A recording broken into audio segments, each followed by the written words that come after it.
Hello, my dear JLM aspirants. Welcome to Rohit's JLM Academy. So, welcome back to the JLM's Academy, Rohit's JLM Academy.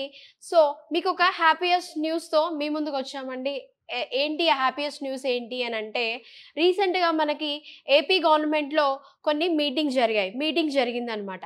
ఆ మీటింగ్లో మనకి ఒక statement, ఒక exam గురించి మనకి 7th దాంట్లో మనకి ఒక ఇన్ఫర్మేషన్ అయితే ఇచ్చారు వాళ్ళు. మరి ఆ ఇన్ఫర్మేషన్ ఏంటి అని అంటే, త్వరలో మనకి ఒక రిక్రూట్మెంట్ అనేది జరగబోతుంది ఏపీ గవర్నమెంట్లో. అది నవంబర్ 30 లోపల మనకి ఒక నోటిఫికేషన్ అనేది రాబోతుంది. మరి ఆ నవంబర్ 30 లోపు వచ్చే నోటిఫికేషన్స్ ఏంటి అని అంటే, ఇంజనీరింగ్ సంబంధించి AW and JE and JPO assistant accounts and operation and మెయింటెనెన్స్లో జేఎల్ఎం సర్వీసెస్ అనేవి రాబోతున్నాయి. సో మనకి నవంబర్ 30 లోపు మనకి నోటిఫికేషన్ డెఫినెట్గా వచ్చే ఛాన్స్ ఉంది. ఛాన్స్ కాదండి, ఫర్ షూర్గా మనకి రిక్రూట్మెంట్ అనేది జరగబోతుంది. నవంబర్ 30న మనకి రాబోతుంది. సో ఈ మీటింగ్లో మనకి ఇది ఇన్ఫర్మేషన్ ఇవ్వడం జరుగుతుంది. So clear. సో ఇప్పుడు AP aspirants get ready for the examination. So get ready for your preparation. రెడీగా ఉండాలండి, ఎందుకంటే ఆల్రెడీ గవర్నమెంట్ మీటింగ్లో ఆల్రెడీ చెప్పింది నోటిఫికేషన్ నవంబర్ 30న రాబోతుంది అని అంటే ఇప్పుడు మీ ప్రిపరేషన్ ఎంత కన్సిస్టెంట్గా ఉండాలి, మీ ప్రిపరేషన్ ఎంత పాజిటివ్గా ఉండాలి, కంపల్సరీ కన్సిస్టెంట్గా ఉండాలి. ఇప్పటి వరకు చాలామంది డిలే చేశారు, సరే ఎప్పుడైనా రావచ్చులే నోటిఫికేషన్ అని.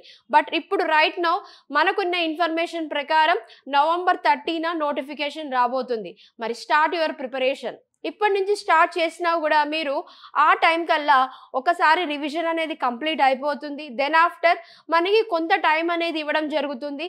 బేస్డ్ ఆన్ ద 30 days ఇవ్వచ్చు, 45 days అన్నా ఇవ్వచ్చు. బట్ ఒకసారి రివిజన్ చేసాము అని అంటే మనలో ఆ కాన్ఫిడెన్స్ లెవెల్ అనేది బిల్డ్ అవుతుంది.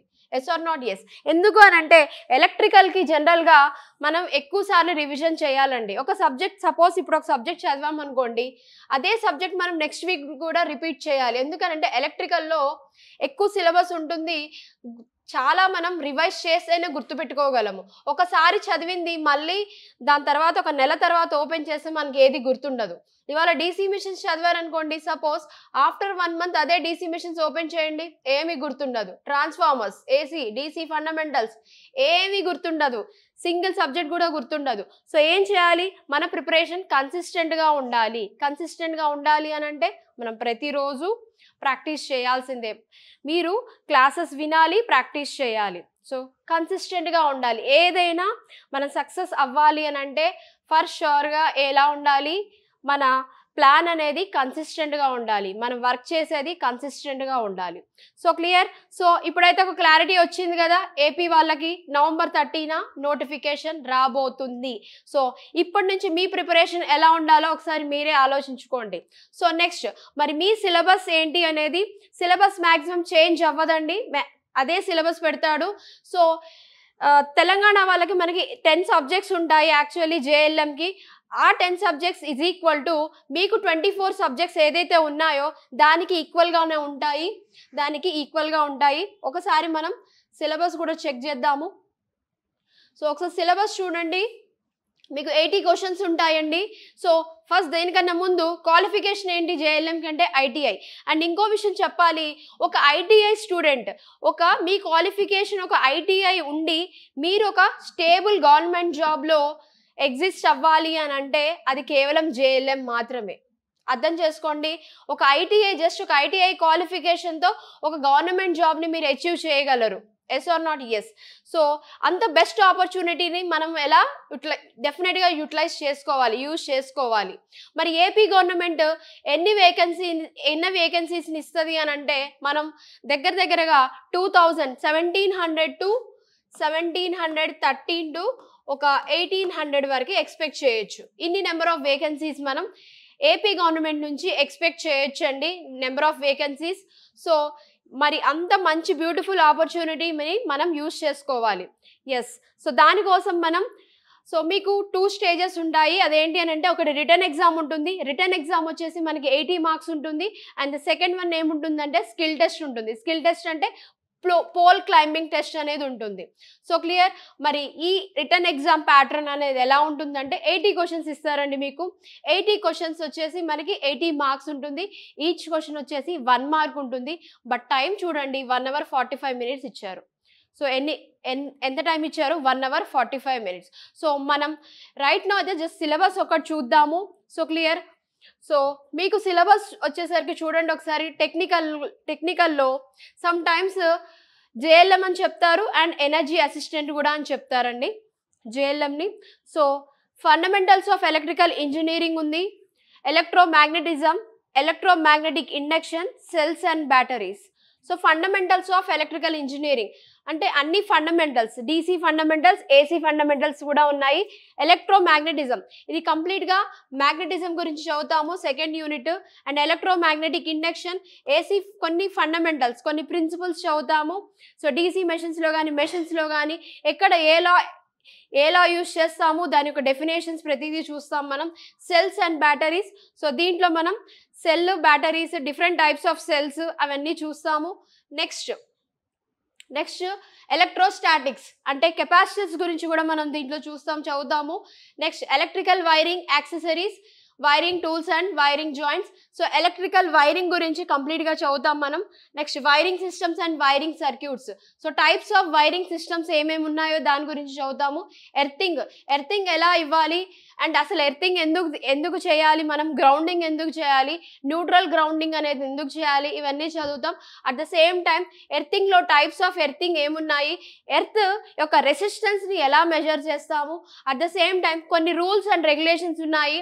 ఆ ఐఈ రూల్స్ కూడా మనం ఈ ఎర్తింగ్ అనే యూనిట్లో చదువుతాము. Next IE rules for electrical wiring. Earthing rules ఉంటాయండి. అట్ ద సేమ్ టైం మన ఇంట్లో కానీ కమర్షియల్ కానీ డొమెస్టిక్ కానీ ఎక్కడన్నా వైరింగ్ చేయాలంటే compulsory rules and regulations follow అవ్వాలి. అది 8 సాకెట్స్ 10 డెఫినెట్గా మనం కొన్ని రూల్స్ ఫాలో అవ్వాలి. సో ఆ రూల్స్ అన్నీ మనం 9th చాప్టర్లో చదువుతాము. 10thలో వచ్చేసి ఇండికేటింగ్ మెజర్మెంట్స్. దీన్ని మనం యాక్చువల్గా indicating measurements, integrating instruments, special instruments, ఇది 10, 11, 12 కలిపి ఒకే యూనిట్ అండి మెజర్మెంట్స్. కానీ మీకు డివైడ్ చేసి ఇచ్చారు.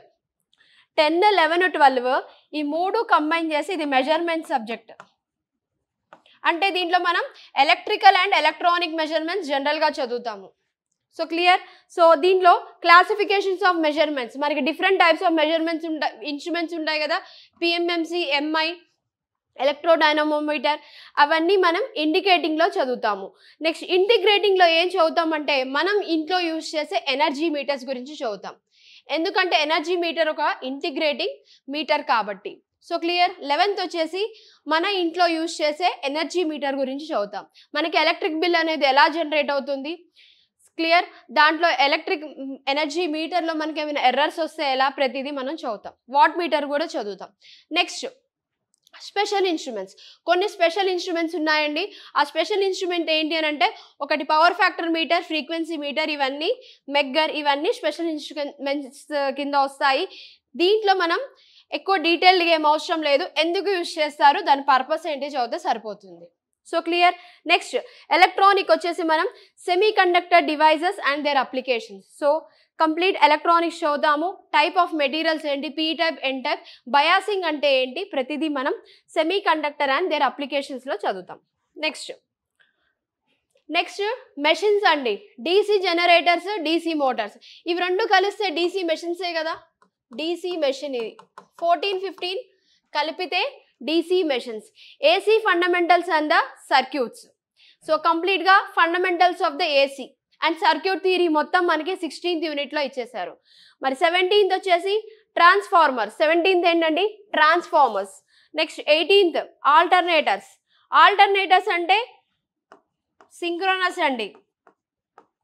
ఆల్టర్నేటర్స్ ఏంటంటే సింక్రోనస్ మెషిన్. క్లియర్. మళ్ళీ కన్ఫ్యూజ్ అవ్వద్దు. ఆల్టర్నేటర్ అన్నా జనరేటర్ అన్నా ఒకటే. ఆల్టర్నేటర్ అన్నా జనరేటర్ అన్నా ఒకటే, గుర్తుంచుకోండి. Next 3 phase induction motors. Induction motor 3 phase single phase ఉంటుంది. So that is the 9th chapter. ఇప్పుడు 14, 15, 17, 18, 19, నెక్స్ట్ 20 ఇది మొత్తం కలిపితే డీసీ మెషిన్సే కదండి. Complete electrical machines. So electrical machines 4 పార్ట్స్గా డివైడ్ చేస్తాం కదా. Machines, transformers, DC machines, induction machines, synchronous machines. So clear. So ఒకటి గుర్తుంచుకోండి, ఫస్ట్ మీరు ట్రాన్స్ఫార్మర్స్ నేను అది ఎలా చదవాలో కూడా నేను ఒక స్పెషల్ వీడియో చేస్తాను. ఎప్పుడైనా గుర్తుంచుకోండి, మెషిన్స్ చదవాలి అని అంటే కొన్ని బేసిక్స్ చదవాలి. ఎలక్ట్రోమాగ్నెటిక్ ఇండక్షన్ చదవాలి. ఎలక్ట్రోమాగ్నెటిక్ ఇండక్షన్ చదివితే నెక్స్ట్ ట్రాన్స్ఫార్మర్స్ చదవండి.